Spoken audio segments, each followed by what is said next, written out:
Wake up with the most watched news in Northwest Arkansas and the River Valley. 5 News.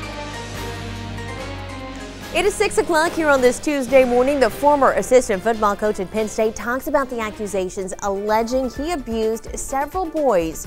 We hear from him as he speaks out for the first time. Plus, new details are released in a case of 2 parents accused of abusing their 9 children in LaFleur County, Oklahoma. Find out where police are now searching for more evidence.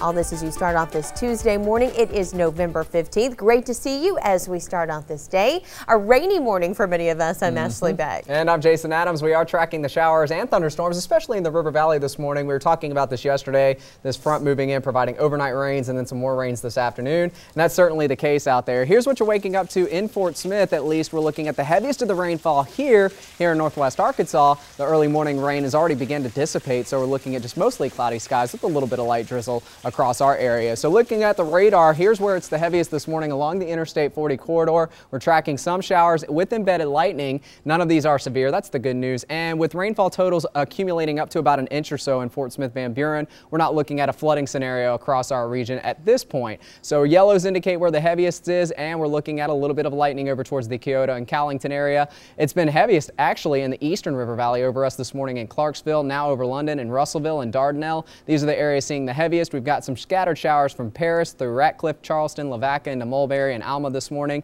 And then it becomes a little bit more spotty here across southern Washington County, but over near Cane Hill and Hawkeye, about to move into Prairie Grove and Farmington. Some more scattered showers about to move into the Fayetteville area. And here in Benton County, nice and quiet in Carroll County. And we've got some showers that we're tracking towards the Huntsville vicinity as well. So on top of the rainfall, it's a lot colder out there. This is big news to talk about as well. A 15-degree temperature drop from yesterday's upper 60s and low 70s. That now places us into the low and mid 50s here in Northwest Arkansas at 53 in Rogers, 52 in Siloam Springs, 53 in Fayetteville, 54 in Bentonville, and 55 in Bella Vista. We're looking at temperatures 15 degrees colder in the River Valley, but not bad at 60 in Fort Smith, 59 in Poto, 57 in Sallisaw, and 59 degrees in Russellville. Clarksville, Boonville not reporting. We're into the upper 50s to near 60 as well. It's colder, but it's tolerable. We're not talking about it being chilly yet. The chilly stuff comes in tonight and especially in the next couple of nights. 24 hours from now, we're going to be sitting in a far different place. Taking from another right 10 to 15 off at least. Well, we'll check in with you as we talk about the rain and how it affects the bus stop forecast.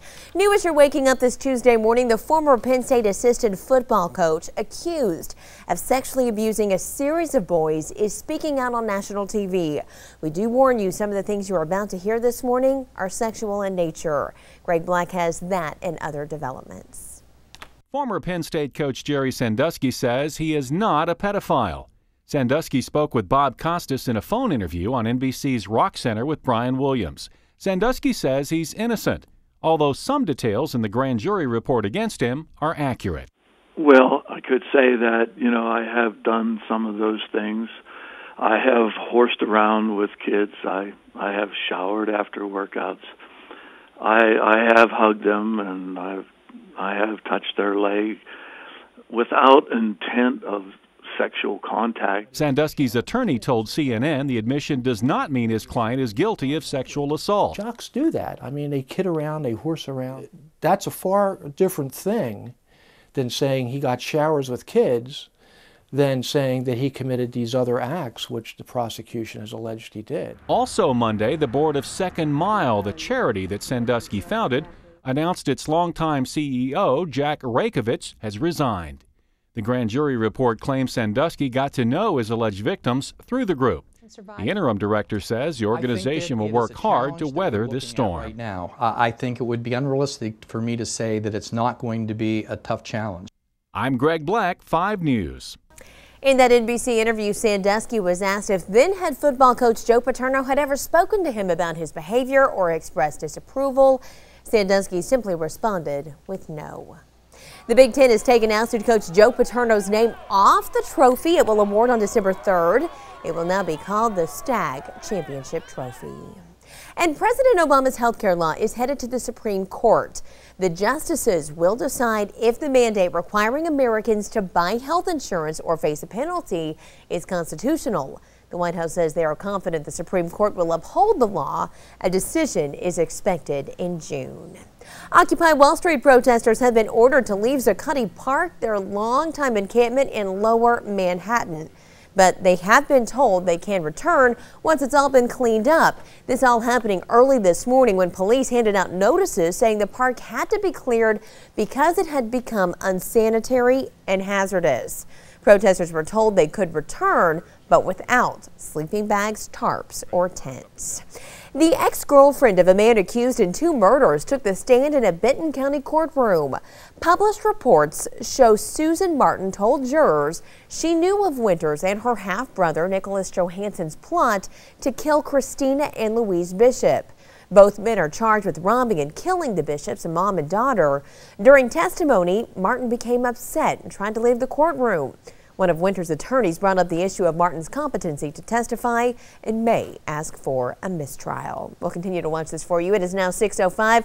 We talked to Jason about that bus stop forecast where some of the kids might be a little soggy out there. Yeah, definitely, especially along Interstate 40 south and east. That's where the heaviest of the rainfall continues to be this morning. So we're looking at northwest Arkansas, just some scattered showers right now. Most of us just seeing mostly cloudy skies. And in the River Valley, upper 50s to near 60 degrees with better rainfall chances. As we look at the radar, you can certainly tell that this is starting to wind down in East Oklahoma, so we'll hold on to rain chances for just a couple of more hours in and around the Fort Smith area from Muldrow, Salisaw, Roland into Van Buren, Alma, and Mulberry and Dyer this morning. Greenwood picking up on some moderate rains as well, and those moderate rains extend into the eastern River Valley over Clarksville, Coal Hill, Ozark, and Altus this morning. Even Scranton and Paris, Mount Magazine picking up on some beneficial rainfalls over Russellville as well, and widening back out into northwest Arkansas. Some scattered showers beginning to develop here across Fayetteville, Prairie Grove over towards the West Fork area, and also Winslow. This is where it is now, and we may see just a couple of more scattered showers here in northwest Arkansas as we go throughout the morning. But is it over? I'll let you know if we have more rain chances coming up this afternoon in your full forecast. All right, we'll see you back over there. Time now to check in with Mitch as we talk about the headlines from around our area. Mitch, good morning. Good morning to you, Ashley. Court-appointed attorneys have been assigned to a LaFleur County couple arrested on multiple counts of child abuse. Investigators searched James and Lucinda Haskins' home near Monroe for the body of their dead grandchild. A search warrant states detectives also searched a second property south of Salisaw. Court documents indicate that the Haskins children told police that she delivered a baby last summer. When it didn't cry, she says James built a box and buried the baby. Whirlpool employees have a better idea of when the Fort Smith plant will shut down. Our partners at thecitywire.com report that a bulletin for employees that was posted says that the trash compactor production will end by March and side-by-side refrigerator production will continue through the end of June. Also on the bulletin board was a statement from the United Steelworkers Union saying they'll make every effort to persuade the company to reverse its decision to close the plant. And thousands of people visited from near and far at the opening of the Crystal Bridges Museum of American Art, bringing in plenty of extra business. Tavola Trattoria in Bentonville is a restaurant that says Crystal Bridges opening weekend was one of the best weekends that restaurant has ever had. At South Walton Suites, they were sold out for the whole weekend, compared with 30% occupancy on a normal weekend. Businesses say they're happy to welcome Crystal Bridges to Bentonville and say this weekend was just the beginning. The beginning of something special for art lovers and also for all those area businesses. Right now, let's find out what's coming up on 5 News. Well, coming up, we are tracking more scattered showers and thunderstorms throughout the day today. Your forecast comes up next. We're talking about rainfall and then a chill in the air coming up as we head towards your Wednesday and Thursday. Details straight ahead. And she's attended Stanford, Oxford, and Columbia University. Now Chelsea Clinton can add journalist to her resume. Find out who hired her as a reporter coming up. Plus, the award for the store opening up earliest on Black Friday, or in this case, Thanksgiving Day, goes to Toys R Us. Find out what time they'll be opening their doors for eager shoppers. 6:08 as you start off this brand new day. We'll see you back here in a couple. You're watching 5 News, the area's most watched local news team, with Ashley Beck, Mitch Roberts, and meteorologist Jason Adams. Serving the region for more than 58 years, this is 5 News.